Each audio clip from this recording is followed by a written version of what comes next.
Economia prateada, longevidade no olhar. Papo de idade, é aqui o seu lugar. Histórias contadas com tanto saber, o brilho no olho que faz renascer etarismo. Vamos desconstruir. O Papo de Idade hoje vai conversar com a assistente social e coordenadora do Centro de Convivência de Idosos Irmandade de Misericórdia, Aline Alves Barbosa Ananias. Com certeza você que é daqui de Taubaté e talvez até da região do Vale do Paraíba, deva ter ouvido falar, deva conhecer as atividades da Irmandade de Misericórdia, porque eu acredito que é uma das instituições das mais antigas que funcionam aqui em Taubaté e que prestam um serviço maravilhoso, espetacular para as pessoas 60 a mais. E hoje você vai conhecer essa história a fundo. Antes da gente começar a falar com a Aline, eu quero falar para vocês da Valisson Centro Auditivo. A Valisson está no centro de Taubaté já há 42 anos, ali na rua Bispo Rodovalho, número 104. Seu Roberto Queiroz, um empreendedor 70 a mais, faz um atendimento extremamente personalizado. Você faz o orçamento sem nenhum custo. Todos os seus aparelhos têm, os aparelhos oferecidos na Valisson, eles já contam com inteligência artificial. Eles se adaptam os ambientes sonoros em tempo real aos ruídos, para que não haja nenhum desconforto para o usuário. Ele faz manutenção permanente e um atendimento, inclusive, a domicílio. Você sabia que a deficiência auditiva é um motivo, um gatilho muito importante para a demência? Exatamente. Estudos comprovam que a cada 10 decibéis de perda auditiva é aumentado em 30% o risco de demência nas pessoas. Uma perda auditiva leve pode aumentar em até 2 vezes esse risco. Já uma perda auditiva severa, grave, aumenta o risco de demência em até 5 vezes. A pessoa começa a se isolar, prefere não sair de casa porque ela não está ouvindo, não está entendendo o que as pessoas estão falando. Então é muito importante cuidar da sua audição. E por isso, a gente recomenda o nosso parceiro Valisson Centro Auditivo. Aline, que bom que você veio, muito obrigada pela sua participação. A Irmandade de Misericórdia sempre me encantou pelas atividades que desenvolve ali. Eu sempre tive uma curiosidade de conhecer a história, né? Eu que não sou de Taubaté, moro aqui há 12 anos, mas sempre tive essa vontade, essa curiosidade de saber como se iniciaram esses trabalhos, né? Então, hoje eu trouxe você aqui para falar com esse nosso público, que é um público 60 a mais e que com certeza tem assim alguém que já está na fila querendo participar das atividades da Irmandade. Muito obrigada e fique à vontade para se apresentar. Obrigada, eu que agradeço o convite e esse espaço para a gente estar falando um pouquinho mais dessa instituição que realmente faz um trabalho muito bacana para a população idosa aqui da cidade. Obrigada. Então tá bom. Conta pra gente, eu sei que a Irmandade ela já é centenária, né? Isso. Ela não começou exatamente com essa prestação de serviços, vamos dizer assim, para a pessoa idosa. O início dela teve uma história um pouco diferente. Você podia contar pra gente como é a história da fundação? Sim, a Irmandade de Misericórdia de Taubaté, ela é uma instituição que ela existe, até ano que vem ela faz 150 anos, né? Então ela existe já há bastante tempo e ela iniciou seus trabalhos na área da saúde, focado em cuidados com saúde, né? Em hospitais, no caso. Então, em 1876, iniciou com a Ordem Terceira, ligado à Igreja Católica, onde foi iniciado esses trabalhos com relação a hospitais, cuidados de pacientes. E a partir daí, ela foi iniciando esse trabalho, foi iniciando num terreno que foi doado São Bento Monteiro da Silva, com um prédio no centro de Taubaté, iniciou os trabalhos aí, sendo administrado por essa ordem terceira, ligado à igreja. Foi necessário um espaço maior, passou para o que hoje é o nosso hospital escola, e a partir daí, em 1980, mais ou menos, foi necessário ter uma filantropia para poder formalizar esse trabalho. E daí, então, foi iniciado o trabalho como Irmandade de Misericórdia de Taubaté. Também continuando esse trabalho na área da saúde com administração de hospital. Tá? E em 2000, e a partir de 1980, ela iniciou esse trabalho e ficou só sendo como hospital, até a necessidade de ir para um espaço maior, onde o que hoje é o nosso hospital regional, e que na época era conhecido como Hospital Santa Isabel OSIC, né? Todo mundo sempre chamava de Hospital Santa Isabel, de OSIC, que era o Hospital Santa Isabel de Clínicas. Então, ficou com essa administração por muitos anos, e apenas em 2004, com o decreto do governo, foi necessário a desapropriação da Irmandade para que esse hospital, então, virasse o Hospital Regional do Vale do Paraíba. Daí a Irmandade, com essa desapropriação, foi então com a direção dela pensando o que iria estar iniciando, né? Como iria estar continuando esses trabalhos que já era feito há tantos anos pela instituição. E com o provedor da instituição que ainda se mantém hoje, ele era também um provedor na época do OSIC, com essa ideia de trabalhar para idosos, vindo essa população aumentando, né, em grande escala, a população idosa, precisando de uma atenção, e lembrando da mãe dele, ele me contou essa história, lembrando da mãe dele, de como ela vivia bem quando ela frequentava um centro de convivência para idosos, como ela tinha uma qualidade de vida bacana tendo esse convívio. Então, ele pensou em criar um centro de convivência para idosos com uma estrutura bacana para acolher essa população. E a partir daí, então, eles decidiram estar fazendo essa instituição. Mas claro que é necessário ter uma estrutura física grande, uma equipe preparada, que demanda tempo, né? E para que não perdesse a filantropia, a Irmandade iniciou então com um trabalho que você já deve ter ouvido falar, algumas pessoas do município também conhecem, que era o programa Vivo Bebê. Esse programa Vivo Bebê, ele era um trabalho que ele era entregue kits maternidade para todos os bebês, todas as mães que tinham bebê no hospital escola, todas sem exceção, recebiam esse kit. Por conta de lá ser a maternidade SUS, então todas as mães que tinham um bebê lá no hospital escola recebiam esse kit a partir de 2004. Eles começaram a receber esse kit onde tinha várias coisas, fraldas, roupas, os cuidados iniciais, com higienização do umbiguinho, tinham cartilhas de orientação, tanto para a mãe quanto para o bebê. Um kit de higiene pessoal para essa mãe, que muitas vezes vai correndo para o hospital, né, com relação ao parto, e não tem tempo nem de organizar isso. Então, era uma bolsa bem completa mesmo para esses primeiros momentos. Mais ou menos como depois passou a ser oferecido pela Casa da Mãe Taubatiana? A Casa da Mãe Taubatiana, ela também faz um trabalho parecido, mas eu acho que elas não entregam para todos os bebês que nascem no hospital. Esse trabalho era específico para o hospital mesmo, todos os bebês que nasciam na maternidade lá. E daí, ao 4º mês, essa mãe tinha a orientação de procurar a instituição novamente, com a comprovação da vacinação, até aquele período do bebê, do exame do pezinho, ela recebia um segundo kit. E a partir desse momento, ela era também acolhida pela instituição e oferecido cursos profissionalizantes. Então, era oferecido, na época, curso de gastronomia, tinha de massagem, drenagem linfática, de informática, tudo para auxiliar essa mãe, essa família, até entrando no mercado de trabalho, para tentar dar uma condição melhor de vida para essa família e para aquela criança que nasceu e foi acolhida pela instituição. Olha que interessante, essa parte da história da instituição eu não conhecia. Foi um projeto muito bacana, que ele funcionou de 2004 até 2021.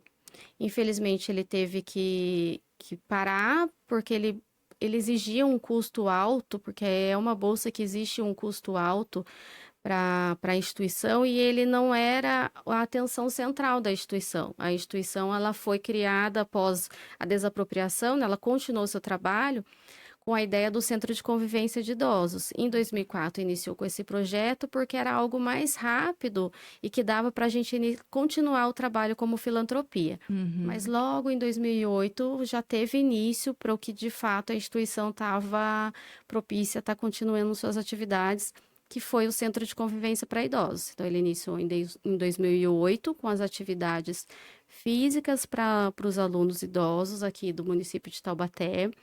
Então, a gente atende atualmente idosos munícipes, eles precisam ter um comprovante de residência, ter um atestado do cardiologista liberando para essa atividade física. O ideal até que seja específico para que a gente possa atendê-lo da melhor forma possível lá dentro da instituição. E seus documentos pessoais para que ele seja acolhido, feito um cadastro. E a partir desse momento a instituição foi acolhendo ele e a gente atualmente desenvolve uma média de 14 atividades que são fixas, tá? A instituição, ela desenvolve desde atividades mais leves para pessoas que têm uma mobilidade um pouco com mais dificuldade, mais afetada, tem algumas patologias que possam estar dificultando ela em algumas atividades, então a gente tem atividades que atendem esse público também. Apesar de que, por sermos uma instituição, um centro de convivência, todo idoso que a gente atende, ele precisa ser um idoso independente, tá? Quando ele já entra num quadro de semidependência, que seria um idoso com uma demência, que ele necessita de um cuidador 24 horas, ele necessite de um profissional junto dele para fazer uma atividade individual junto dele, isso a gente já não consegue atender, que daí seria outro tipo de instituição para atendê-lo, tá? Certo. A gente atende apenas o idoso que é independente, porque nosso trabalho é preventivo. A instituição, em 2004, ela deixou de ser de saúde e passou a ser uma instituição de assistência. Então, a gente tem um trabalho preventivo que foca na qualidade de vida desse idoso para que ele se mantenha independente o mais tempo possível. Né? Como eu falei, a gente desenvolve várias atividades, desde leve intensidades, como alongamento no solo, alongamento na piscina, que é para aqueles alunos que têm um pouquinho mais de dificuldade na mobilidade, então na água fica muito mais fácil. Temos o Tai Chi Chuan, que também é uma atividade leve, que trabalha bastante questão de memória, equilíbrio. Temos o yoga, o nosso yoga, às vezes as pessoas se assustam quando eu falo yoga, porque podem imaginar que aquele yoga postural, né, que vem em fotos na internet. De ponta cabeça, com as pernas pra exatamente, cima. Não é esse. O yoga que a instituição desenvolve é uma linha chamada Kundalina, onde ela é focada no relaxamento mental. Claro que trabalha um pouco de alongamento corporal, mas não é o foco dessa linha. O foco dessa linha é o relaxamento mental. Então, ele trabalha bastante respiração, meditação. Então, isso é ótimo para pessoas que têm crise de ansiedade, quadro de depressão. Então, ele é mais focado para isso. Não é a parte postural mesmo que a gente vê e se assusta às vezes em olhar. Aquelas posturas para o idoso não fica muito bacana. Então, a gente tem essas atividades, alongamento no solo, que acolhe esse aluno que tem uma mobilidade um pouco mais dificultosa, mas também temos atividades com uma intensidade maior. Daí já vai entrando a ginástica localizada, a musculação, a hidroginástica, apesar de achar que por ser na água é tranquilo, mas ela exige um pouquinho mais, porque tem que ter mobilidade dentro da piscina. Então, a hidroginástica entra também com uma intensidade um pouquinho maior, treinamento funcional, vou até dar uma espiada, porque são muitas atividades, aeróbica, que daí trabalha já com bastante queima de caloria. Temos o Pilates, que é uma das atividades atualmente muito procurada, Pilates e musculação. Anos atrás, os médicos encaminhavam muito para a hidroginástica. Acho que já há uns 3, 4 anos mudou. Agora eles só encaminham para musculação e pilates. Acho que eles entenderam um pouco de como é necessário que esse idoso trabalhe a parte de fortalecimento muscular, né? Porque o idoso vai perdendo massa muscular, então é necessário, porque muitos têm quadro de osteoporose, osteopenia, e o fortalecimento muscular é essencial para isso. Sarcopenia, para evitar quedas, então essa parte é fundamental. Até por isso a gente tem também o treinamento funcional, que trabalha bastante essa parte de fortalecimento e agilidade, então auxilia muito no equilíbrio também desse idoso. E além disso, além dessas atividades, pode ser que eu tenha falhado em alguma, mas são várias atividades, a gente tem também as atividades que são focadas também mais na parte cognitiva. Então, a gente tem nosso curso de informática já há muito tempo, e com a pandemia a gente foi necessário introduzir também o que a gente chama hoje de técnica para celular. Porque o idoso, principalmente na pandemia, ficou muito refém de celular, né? por conta de não poder ter contato, né? A gente ficou muito isolado, então era uma forma de se comunicar com a família, com chamada de vídeo, e até para pagar uma conta, para fazer um pedido para entrega, tudo pelo celular. E muitos não sabem mexer em todos os recursos que seu próprio celular tem. Então foi desenvolvido esse curso lá para que eles aprendam a mexer no recurso do seu celular, para que aprendam a ser mais independentes nessa parte tecnológica e também para evitar cair em golpes, porque junto com essa parte, essa necessidade de mexer no celular, veio os golpes, né? É engraçado você falar isso porque uma entrevista anterior à sua aqui nós falamos com a diretora do Procon e o foco foi exatamente esse, né? Os idosos estão muito vulneráveis e Muito. propensos a golpes. Ela falou da maioria dos tipos, né? Muito. De golpes que acontecem e a pandemia foi exatamente esse divisor de águas, né? Tanto para o mal quanto para o bem, Sim. porque teve, né, que ter esse letramento digital que a gente Sim. fala, né? O idoso pagar as suas contas pela Isso. internet, fazer os seus pedidos de compra pela internet. Isso também dá uma qualidade de vida para aquele idoso que prefere já não estar saindo, ir em shopping, ou não Sim. dirige mais, ou depende de alguém vir buscar para levar a fazer uma compra, né? Exatamente. Então, essa facilidade de comprar no marketplace para ele é sensacional. E tudo que ele pode aprender nas redes sociais, né? Tanta coisa que é oferecida, a própria atividade física, cursos de capacitação, Sim. uma série de coisas que eu acho fundamental esse trabalho do letramento digital que é feito com idoso. Deve ter uma procura enorme também, Tem. né? Até antes era a informática, que era a maior procura, mas já mudou. Agora é o celular. Uhum. Até por conta disso, dessa necessidade mesmo de se aprender a mexer. Até com relação ao Uber, que hoje se utiliza muito o Uber e o idoso usa muito o Uber e muitos não sabem baixar esse aplicativo, utilizar ele. Então, tudo isso o nosso professor auxilia e vai ensinando eles. E claro que tem que estar sempre atualizando, porque os golpes vão se atualizando, né? Exato. Então, ele sempre tem que estar moldando esse curso. Trazemos também muitas palestras, onde até por conta de golpes já trouxe delegado para estar orientando e mostrando como são alguns golpes. Então, provavelmente eu traga novamente, porque como eu acabei de falar, eles são muito criativos e eles vão... Infelizmente, né? Infelizmente, são muito criativos e sempre vai tendo um golpe novo, por mais que a gente já oriente sobre aquele, mas surge outros. Uhum. Então, a gente tem que sempre estar trazendo, às vezes, até o mesmo tema, porque é necessário por conta disso, infelizmente, por conta disso. Uhum. Então, a instituição ela não fica presa apenas nas atividades que são fixas, né? Que existe o xadrez, que eu acho que eu não falei, não. A gente tem o Clube do Livro, que são grupos que eu mantenho na instituição, onde a gente faz dentro de uma biblioteca. A instituição oferece uma biblioteca para os nossos alunos emprestarem livros. E a gente criou esse Clube do Livro com os alunos interessados, para que tenha ali aqueles encontros onde há um bate-papo, é muito bacana. Eles lêem o livro, levam para casa, e no próximo encontro eles vão falar um pouquinho sobre esse livro que eles leram. A partir daí surgem várias reflexões, é muito legal, porque eles vão linkando com situações da vida, vão fortalecendo vínculos, que é o objetivo maior da instituição, que é o fortalecimento de vínculos. Então, esse Clube do Livro facilita também essa questão do fortalecimento de vínculos. E a instituição criou também um outro projeto dentro dela, que entrou também como atividade fixa, que é a oficina de contos e reflexões. Daí esse projeto ele é mais específico, ele é específico mesmo para o público em vulnerabilidade social. Então, as outras atividades, as pessoas se inscrevem, elas solicitam entrar nessas atividades. Já a oficina de contos, não. Eu convido alguns alunos a participar, até para que a gente mantém a privacidade desses alunos, é sempre numa sala fechada, com cuidados, com sigilo, para que a gente consiga trabalhar com eles de forma bem acolhedora, bem tranquila. Porque como é um público em vulnerabilidade social, o que seria esse público, né? No nosso caso lá, é um público que está em isolamento social, que estão sofrendo por uma doença de câncer ou alguém da família, que possuem filhos com dependência química.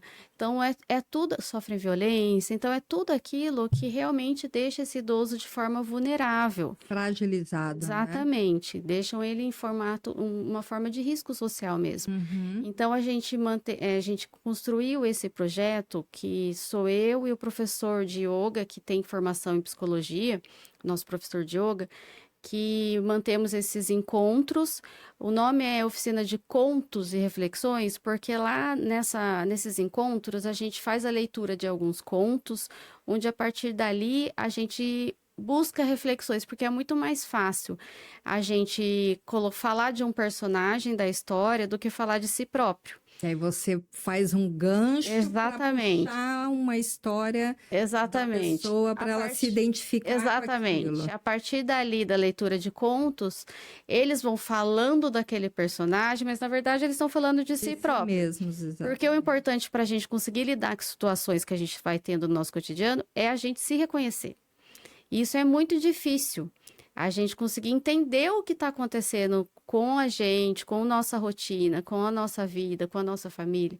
Então, a partir daquele conto, e quando você tem um grupo muito parecido com o que você vivencia, é quando você consegue abrir isso, que não, às vezes demora muito tempo, mas quando você consegue abrir, quando você já consegue estabelecer um vínculo, criar uma certa intimidade, que você se sente confortável de expor, além dele se sentir muito aliviado, isso melhora, assim, absurdamente a qualidade de vida daquele idoso. Imagina. Ele se sente extremamente acolhido. E ele deve reconhecer na história do seu companheiro ali, a história dele também. Exatamente. E uma história vai validando a outra, né? Porque em muitas situações você se sente extremamente sozinho, envergonhado de expor aquelas... O público idoso, ele tem muito essa questão de se fechar, de uma vergonha mesmo de expor alguma situação. Por exemplo, um caso de um dependente químico na família, isso para ele é muito difícil, já é sofrido, só a própria situação é muito complicada, e quando você sofre sozinho, isso tem uma dimensão imensa, porque você tem vergonha de expor isso. Não é culpa dele, mas ainda assim ele se sente culpado e tem vergonha de expor. Então, quando você está num grupo onde você encontra, às vezes, pessoas ali com o mesmo problema, às vezes com um problema muito maior que o seu, você começa a ser um apoio daquela outra pessoa, né? E vice-versa. Então, isso é muito bacana, é muito gratificante, tanto para eles quanto para a gente, assim, é incrível. Nossa, é uma troca muito grande. Eu falo que eu aprendo muito com eles, assim, é muito bacana e a gente vê resultados, assim, excepcionais, tanto com esse grupo como com todas as atividades, né, na instituição.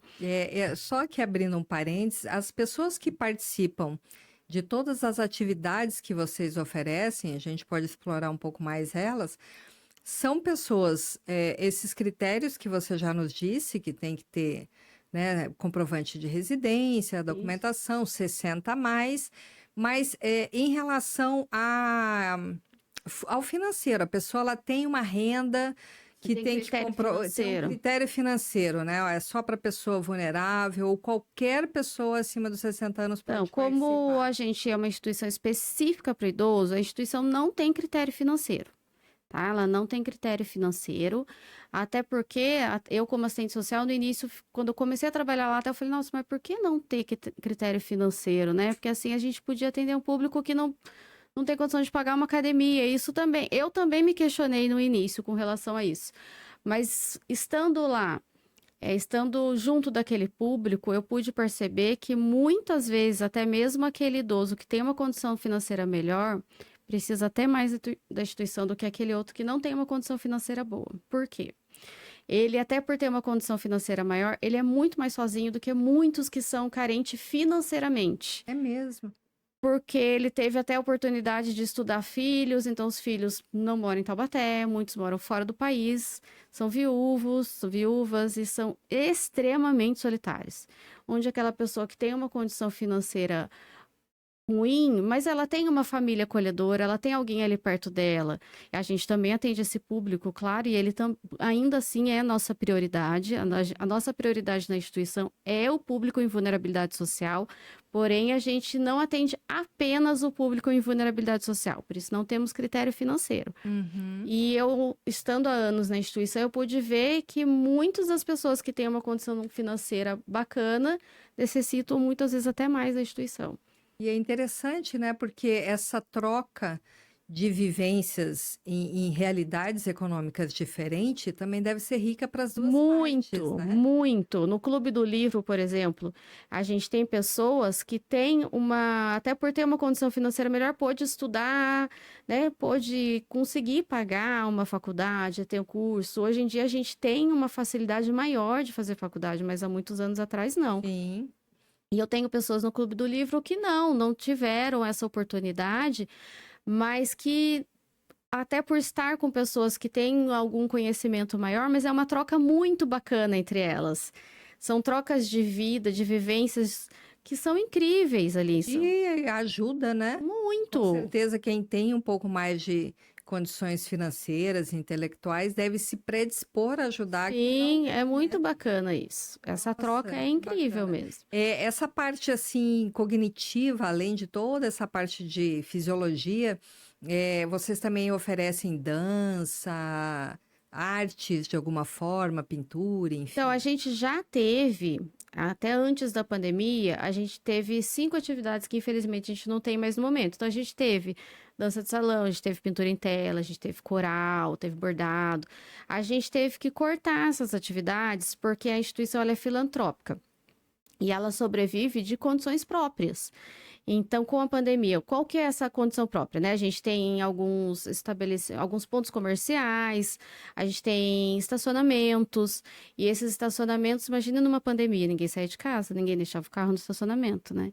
Então, teve uma queda econômica para a instituição grande. Então, a gente teve que ter alguns cortes de atividades. Infelizmente, a gente já teve esses cortes e teve que optar pelas atividades que atingiam o menor número de alunos, né, para afetar o menor possível, né, o menos alunos possíveis na instituição. Então, a gente não tem mais dança, porém, a gente tem nossa aula de aeróbica e ritmos, que também trabalha dança, mas não é a dança de salão que a gente tinha antes. Mas eles fazem ensaio, sempre tem apresentações de dança. Então, ainda temos, de uma certa forma, a dança ali junto com a gente. Artesanato, a gente tinha nossas oficinas de artesanato, como eu falei anteriormente, a gente tinha a Alzira, que era a coordenadora do projeto Vivo Bebê. Quando a gente teve esse corte do projeto, teve que interromper o projeto Vivo Bebê, até por um custo também, ela se manteve na instituição e ela ficou com umas oficinas de artesanato, oficinas de gastronomia na instituição, só que infelizmente ela nos deixou esse ano, então a gente pausou isso, foi bem difícil para a gente ainda não viu como vai manter essa parte das oficinas, mas a instituição tinha essa parte de artesanato que era de forma esporádica, eram oficinas de um dia, a pessoa se inscrevia, ia fazer aquele tipo de artesanato. A de gastronomia era muito focada em períodos de Páscoa, Natal, então a gente fazia bastante também essa questão de época, né? E era também de um dia, se inscreve que vai ter oficina de chocolate, de ovos de Páscoa, para a festa junina, comidas típicas, então a pessoa se inscrevia e participava. Mas a gente ainda está vendo como vai ficar essa situação daqui para frente, né? Eu imagino que os idosos que frequentam lá se sintam dentro de uma grande família, né? Eu lembro que o dia que fui lá conversar com vocês, cada um que entrava já saía cumprimentando todo mundo, abraçando todo mundo. Essa integração, né? Essa convivência, esse convívio social, com certeza deve ter trazido para vocês experiências que eu gostaria que você compartilhasse com a gente, de pessoas que entraram lá muito assim, né? Isoladas, tristinhas e tal, e que depois que começaram essa troca que vocês proporcionam lá, é outra pessoa. Com certeza. Com certeza deve ter muito caso. Muito, né? Muito. Eu costumo dizer que assim, as atividades físicas são excelentes, claro, é necessário que todos façam, inclusive todos, não apenas o idoso, né? Mas é essencial para o idoso, para ele se manter ativo e com qualidade. mas o convívio social é o que faz toda a diferença lá dentro. É nítido isso. Então, eles criam vínculos, eles aumentam o círculo de amizade, e isso traz um novo sabor para a vida mesmo, né? Então, isso é muito nítido lá. Então, a gente realmente vê isso que você falou, pessoas que entram mais acanhados. É muito comum o idoso estar em quadro de depressão. Com a pandemia, isso teve um aumento enorme. Já era comum, mas foi absurdo o aumento de quadro de depressão, de crise de ansiedade no idoso pós essa pandemia.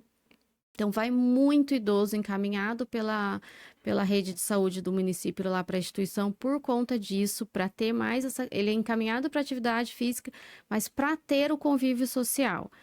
E isso a gente vê uma mudança na vida deles, assim, muito grande. Por isso, até a gente não fica muito preso apenas a essas atividades fixas na instituição. A gente traz sempre palestras, desenvolve eventos o tempo todo, para dar uma mexida mesmo, para dar uma animada, para mudar a rotina desse idoso, para que não seja sempre aquela atividade que ele está inscrita, sempre na segunda e quarta, 3 horas, por exemplo, que ele está lá. Não, para que ele possa ir outras vezes, né? A gente faz sessões de cinema para que eles possam estar levando a sua família também no cinema, para estar também trabalhando esse vínculo familiar.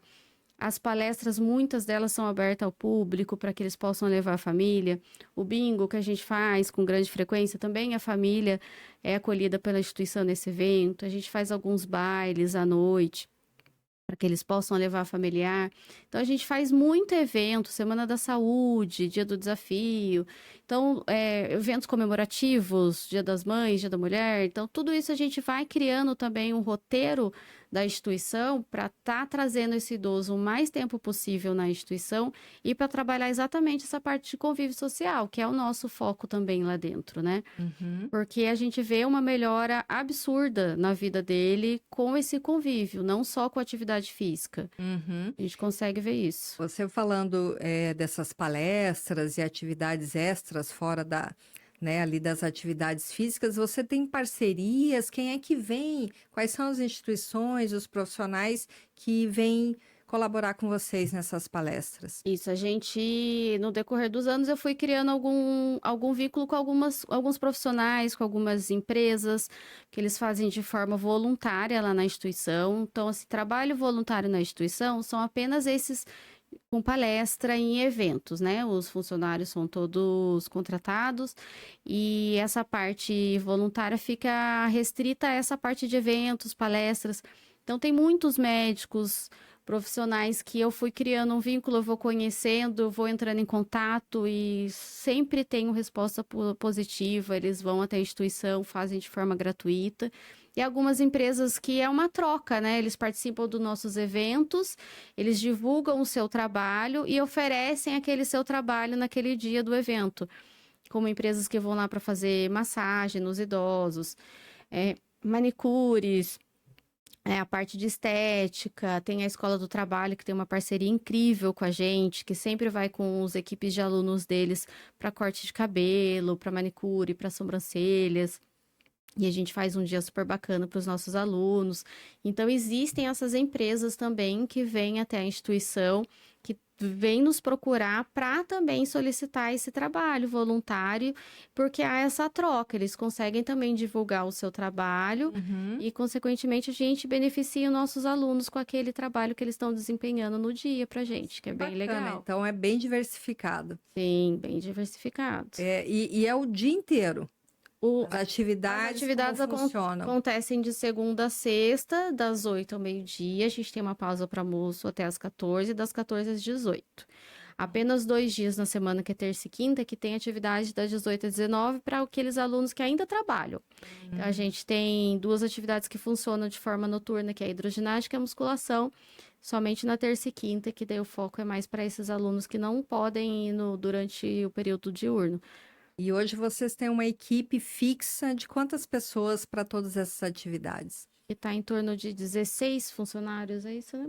16 funcionários ali no centro de idosos, que a instituição tem os seus estacionamentos, existe outro tipo de funcionário. Propriedades que geram renda para manter as atividades da instituição. Isso, exatamente. Mas ali no centro de idosos são 16 funcionários. entre professores Professores, de... a grande maioria é professor de São educação professores. física, né, que são educadores físicos, mas tem a parte administrativa, tem a recepção, tem a nossa enfermeira, acho que eu esqueci de falar, que a gente tem uma enfermaria, onde ela fica o dia todo na instituição, então ela faz as anamneses dos alunos, as avaliações de pele para os alunos que fazem atividades na água, faz exames de bioimpedância para que a gente possa ver se aquela atividade que ele está fazendo está tendo retorno, né, porque a gente consegue ver se aquele aluno está precisando ter massa, perder gordura, então a gente consegue atender melhor esse aluno. Então ela tá ali o dia todo para qualquer emergência que aconteça Baixou também. pressão, subiu Exatamente, pressão, já tá glicemia, ali, alteração né? glicêmica, ela tá ali. Uhum. E a gente tem a nossa fisioterapeuta, que é a professora de Pilates, e que ela tem alguns horários que é específico para massagem. Então ela tem também uma sala de massagem, onde nossos alunos que estão em processo de dor, ela tem os atendimentos para eles, para estar aliviando dor, ela faz a massagem relaxante. E ela vê qual o período, às vezes precisa alguns meses de atendimento, ela marca os horários e atende também esses alunos que estão com esse problema crônico, muitas vezes de dor. Então tem também esse recurso. E quando você falou de parceria, uma parceria que eu acho que até esqueci de citar, mas que é muito bacana que a gente tem tido, a gente tem parcerias com universidades, às vezes com a Unital, às vezes com a Anhanguera, onde atualmente, por exemplo, eles estão com a equipe de nutrição na instituição e eles estão desenvolvendo um trabalho muito bacana com os nossos alunos. Então, eles fazem toda a avaliação nutricional e acompanhamento deles, separando por grupos de hipertensão, diabetes, obesidade. Então, eles vão fazendo todo um trabalho de acompanhamento durante alguns meses, fazendo aulas de culinária específica para cada patologia. Então, isso é muito bacana para a gente, porque é um ganho para aqueles alunos, né, que estão sendo acompanhados pelos professores deles da faculdade, que vão até a instituição, nesses atendimentos juntos dos alunos, e é um ganho incrível para os nossos alunos ali. E também temos a parceria essa foi uma parceria da Anhanguera, e a gente tem da Unital, que eles desenvolvem, às vezes, alguns projetos com psicologia lá dentro também. Nossa, é fantástico, né? Resumindo, é assim um sonho de consumo de toda cidade ter um centro de convivência desse, que é uma instituição filantrópica, não é nem uma instituição pública, né? Não tem recursos públicos Não. envolvidos. São quantos metros quadrados? É enorme lá, né? Nossa, você me pegou, me desculpa, eu não vou saber te dizer em metros quadrados, mas é uma instituição muito grande. Muito grande. Quem puder conhecer, vai conhecer, porque uma coisa que eu costumo falar que é muito bacana, quando algum familiar me liga ou vai até lá, gostaria que meu pai viesse fazer atividade aqui, minha mãe, falo, traga. Eu nunca faço o cadastro ou insiro numa atividade com o familiar, tem que vir esse idoso, para que ele possa escolher qual atividade ele quer fazer, ele possa escolher o horário que eu estou disponibilizando, qual seja melhor para ele, para que ele veja que ele ali é importante para a gente e que ele tem opinião ali. Mas principalmente para que ele conheça a instituição. Você teve a oportunidade de conhecer, então é uma instituição muito bacana, fisicamente, estruturalmente, ela é bonita. Então, às vezes o idoso, ele pensa numa instituição de idosos, um centro de convivência para idosos, num ambiente triste, eles automaticamente associam com as instituições de longa permanência, que são os asilos, né? Que antigamente se chamavam asilos. Isso. Então, eles confundem muito isso, e eles imaginam que é um lugar triste, abandonado, e é o oposto do que a gente lá na Irmandade tenta fazer. É sempre um ambiente muito limpo, muito agradável, acolhedor, moderno, sempre muito bem decorado, para que esse aluno se sinta feliz estando lá, se sinta acolhido estando lá. Então, também é uma coisa muito importante para todos nós lá. Manter esse ambiente. Quando você falou anteriormente que, às vezes, o idoso ele é encaminhado pela rede de saúde pública, Isso. porque ele está com uma depressão, alguma coisa assim, se os órgãos públicos não têm nenhum recurso que ajude a manter, como é que se dá essa questão dele encaminhar um idoso para lá? Desculpa, eu não entendi muito bem a sua pergunta. Você me disse que em alguns casos vocês recebem idosos que foram encaminhados Muitos. por um médico da Isso. rede pública, Isso. né? Então, assim, apesar do médico direcionar esse atendimento, vamos dizer assim, vocês não têm um aporte financeiro da não. rede pública, Não, né? não. Mas vocês não deixam de atender Sim. quando esse idoso chega lá por uma recomendação médica. Sim, exatamente. Até melhor, a gente prefere até quando vem com recomendação médica. Porque daí a gente sabe exatamente o que aquele idoso está precisando. E, por exemplo, um idoso que é encaminhado do CRAS, que é um Centro de Referência de Assistência Social do município, ele é prioridade para a gente, porque nós somos uma instituição de assistência. Então, todo aluno que é encaminhado de um CRAS, ele é prioridade para a instituição.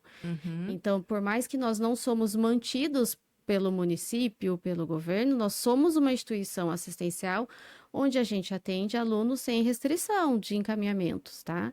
Então, pode vir um encaminhamento que seja de um médico particular, por exemplo, não tem problema, tá? Pode ser de um convênio, aquele idoso pode ter um convênio médico, e o médico encaminhou, porque muitos conhecem a gente. Até por sempre estar fazendo palestras lá com a gente, ele conhece a nossa instituição, já foi até lá, né? Então, ele indica para o seu paciente, porque ele sabe que lá vai ser bacana para ele. Então, não tem problema e a gente acolhe sim. E quando vem da rede SUS, do CRAS, eles entram como prioridade para a gente também. Entendi. E aí, quando você realmente coloca essa prioridade para ser atendida, você deve ter uma capacidade limitada também de atendimento, né? De número de pessoas que você pode, em determinadas atividades, atender ou não. Eu vou te explicar como que a gente está fazendo isso. Porque a gente não trabalha com lista de espera. Atualmente, até eu tenho uma lista de espera interna lá para alunos que já fazem atividade com a gente, mas querem, por exemplo, o Pilates. Como o Pilates ele trabalha com no máximo 11 alunos, até pela questão de necessidade de atenção da professora e do espaço físico da sala, assim como a musculação só trabalha com 11 alunos, por conta da necessidade daquele professor ter uma atenção maior com aqueles alunos por trabalhar peso. Então, são atividades que têm uma procura grande que é mais difícil de inserir. Então, ali eu preciso trabalhar a prioridade para estar inserindo. E, claro, a gente tem reuniões constantemente, né, para entender melhor disso. E eu tive já reuniões com os professores para que eles me explicassem o tipo de alunos que eles conseguem atender, porque tem alunos que às vezes ele quer fazer musculação, mas ele não tem condição de fazer musculação. Ele quer fazer pilates, mas ele não tem condição, porque nosso pilates é o pilates de solo, não é de aparelhos. Então, é aquele aluno, por exemplo, que está com uma crise de labirintite, ele não vai conseguir fazer.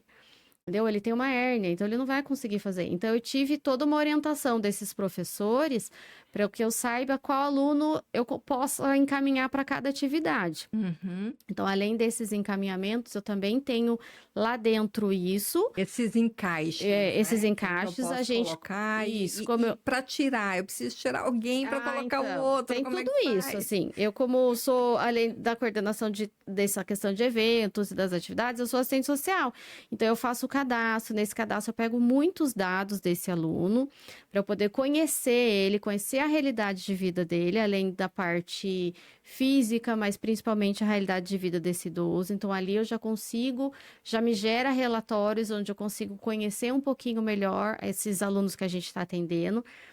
E como eu disse que a gente não trabalha com lista de espera, o que eu faço? Quando o aluno ele já chega para a gente com toda a documentação correta, para atestado, para entrar, toda a documentação correta.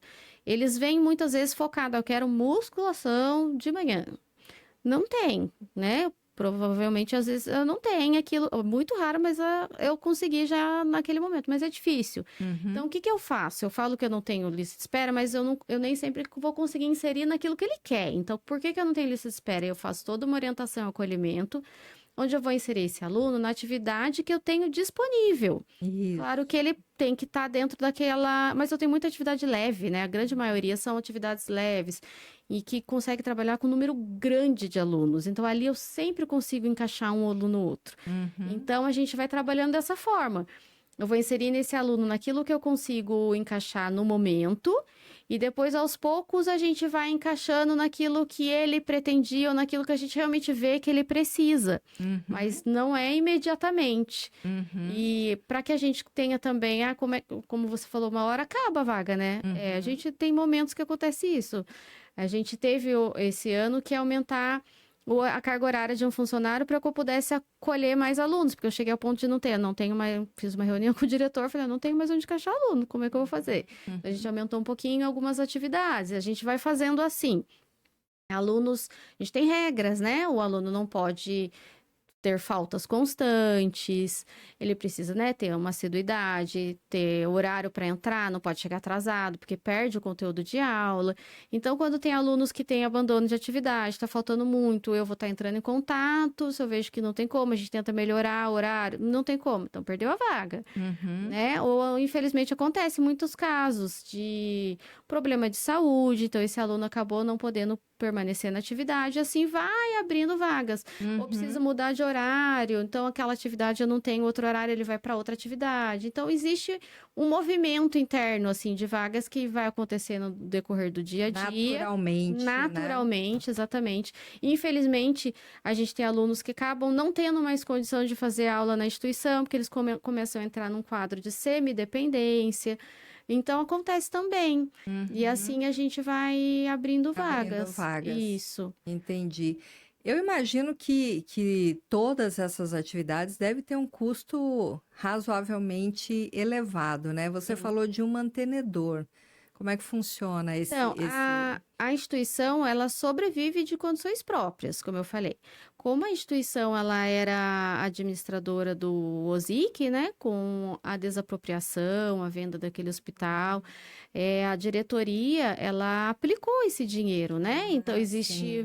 um fundo de reserva. Existiu uma aplicação desse valor, onde foi investido uma grande parte em patrimônio mesmo. Então, existem casas alugadas, pontos comerciais alugados, existem 4 estacionamentos. Então, existe toda uma parte administrativa e uma diretoria que cuida dessa parte e que, graças a Deus, a gente consegue se manter por condições próprias. Entendi. Mas, independente de ser por condições próprias, é uma instituição que existe toda, que tem toda a certificação.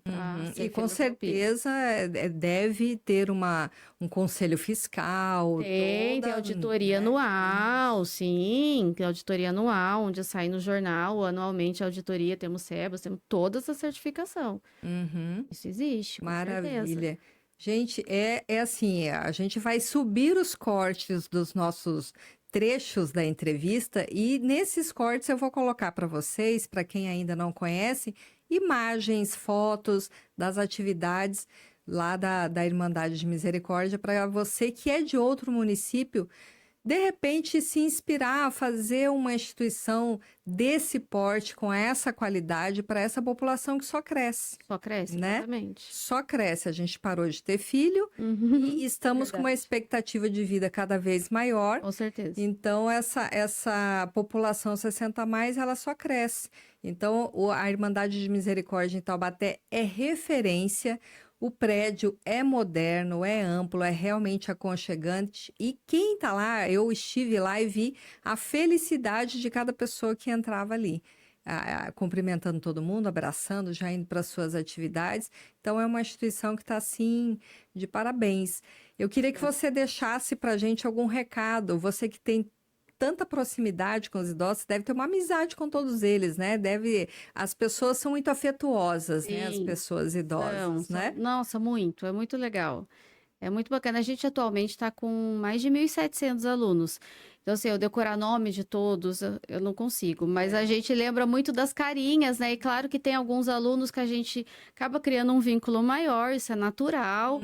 Mas, assim, é muito bacana. É realmente muito bacana. E assim, acho que o recado que eu posso dar é, como você até comentou, é para que as pessoas mesmo, os municípios, até o próprio nosso município, tem um olhar maior para esse público idoso, porque é um público que realmente está crescendo e a gente, né, os idosos, eles estão vivendo mais e a gente precisa ver que eles estão vivendo mais, mas que eles precisam também ter um espaço para eles se sentirem acolhidos, né, que eles não têm esse olhar focado para o idoso, né? O idoso, muitas vezes, ele fica abandonado, isolado, e a gente precisa entender que essa população vai ficar com a gente muito mais tempo e que quanto mais qualidade de vida esse idoso tiver, até financeiramente para o município, para o país, isso é maravilhoso.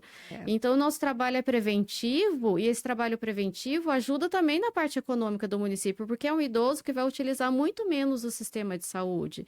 Ele vai ser o idoso que vai contribuir muito mais com o município, vai continuar contribuindo com sua família. Então, isso que as pessoas precisam entender, né? A gente precisa ter um olhar para essa população, porque eles não são um peso, como muitos pensam que é, né? Exatamente. Existe esse estigma, né? Esse preconceito de que a Isso. pessoa idosa é um custo para a Exatamente, sociedade. E, exatamente. na verdade, com a tecnologia, o avanço da saúde e essa expectativa de vida que a gente ganhou, muito pelo contrário. Hoje, o idoso é ele que movimenta, em grande parte, a nossa economia. Com certeza. É ele que viaja, Exatamente. é ele que paga a faculdade de filhos e netos, Sim. é ele que consome, ele que compra uma casa nova. É o idoso que movimenta, nós também já falamos disso aqui, trilhões de reais da economia. Ele Exatamente. define tendências hoje em dia, Exatamente. né? Então, quando você faz esse trabalho preventivo, perfeita a sua colocação. Você está tirando uma despesa lá do posto de saúde, do hospital, de medicamento, porque você está dando saúde para ele. Exatamente. Qualidade de vida, né? Por exemplo, lá eu tenho idosos que estão fazendo faculdade. A gente tem um professor idoso, se eu não me engano, ele tem 74 anos, e ele fez há pouco tempo uma nova faculdade. E isso estimulou. Então, a gente tem alunos que estão fazendo faculdade. Hoje, na Irmandade, eu estou com uma aluna fazendo o lançamento de um livro lá na Irmandade. Olha só. Uma idosa nossa está hoje lançando um livro, coisa que ela tinha um sonho de fazer uma vida toda. Ela tinha esse livro de poesia escrito há muitos anos e não tinha coragem. E hoje, uma pessoa idosa, frequentando a instituição, tendo uma vida ativa, ela está lançando o livro e ela solicitou para a gente, está fazendo hoje esse lançamento do livro lá na instituição. Então, assim, eu vejo coisas, eles são muito ativos, eles têm muito ainda a fazer, né? Uhum. Eles não estão parados, eles ainda têm muito a conquistar e muito a fazer, é uma população muito ativa ainda. Com certeza. Por isso, políticas públicas precisam pensar menos em creche e mais em centro de convivência dos idosos, porque a interação social é fundamental para que essa população continue entregando para a sociedade tudo que ela pode entregar. Com E certeza. que a gente possa, né, realmente estar ali convivendo com eles, porque Sim. quando o idoso ele não tem essa possibilidade dessa integração social, ele realmente é excluído, é totalmente invisibilizado, né? As Sim. pessoas realmente têm essa predisposição de achar que o idoso é um custo, que o idoso, né, não tem mais nada para entregar para a sociedade. É exatamente o contrário, né? Com certeza. Isso ficou para trás. Pelo que a gente tem acompanhado hoje, né, na vida, no mercado, quantos grandes diretores, diretoras de empresas, CEOs, estão aí fazendo sucesso com mais de Sim. 70, 80 anos, imagina, e nem pensam em parar, né? Exatamente. A grande maioria das pessoas que frequentam lá, eu acredito que sejam de aposentados, né? Ah, sim. Sim. E as atividades são durante o dia, Ah, tudo, sim, né? isso sim. Mas a gente ainda assim tem muitos alunos que ainda não trabalham e a gente teve até nesse ano e no ano passado alguns alunos que voltaram a trabalhar. Voltar a trabalhar por quê, será? Porque começaram a sentir confortáveis a isso. Além de, lógico, a gente está com uma economia, uma inflação, né, muito grande, em muitos casos houve a necessidade financeira disso. Mas a gente teve casos até de alunos que a empresa chamou ele para ele voltar a trabalhar. E como ele se sente ainda ativo, ele voltou. Então eu percebi isso, que ainda há, né? Tem ainda área para esse idoso trabalhar, apesar de, infelizmente, tem um preconceito muito grande. Muito, o etarismo. Muito grande, mas a gente tem uma população extremamente ativa, né? Que ainda tem muito a oferecer mesmo. Com certeza. Você quer deixar mais alguma contribuição, um recado para a instituição, para a equipe que trabalha com vocês? Fica à vontade que a gente se encaminha para o final. Com relação à minha equipe, eu queria agradecer. Eu faço parte daquela equipe, né? É uma equipe muito bacana, que é extremamente dedicada. Eu acho que até por isso que a gente consegue desenvolver um trabalho bacana, porque é uma equipe que trabalha muito unida, com muita dedicação, muito carinho. Então, eu acho que é isso que faz toda a diferença lá e tendo uma direção também que tem um olhar muito atento a tudo, né? Então, é isso que eu acho que faz a direção. Agradecer a todos, agradecer a você pela oportunidade de estar falando um pouquinho da instituição. Eu que agradeço a tua Obrigada. participação, Aline. Para você que acompanhou, Não perca a entrevista na íntegra no nosso canal do YouTube. E a gente, durante a semana, vai subir os recortes com as imagens dessa instituição fantástica que eu tenho certeza você vai querer conhecer. Até a próxima. Economia prateada, longevidade no olhar.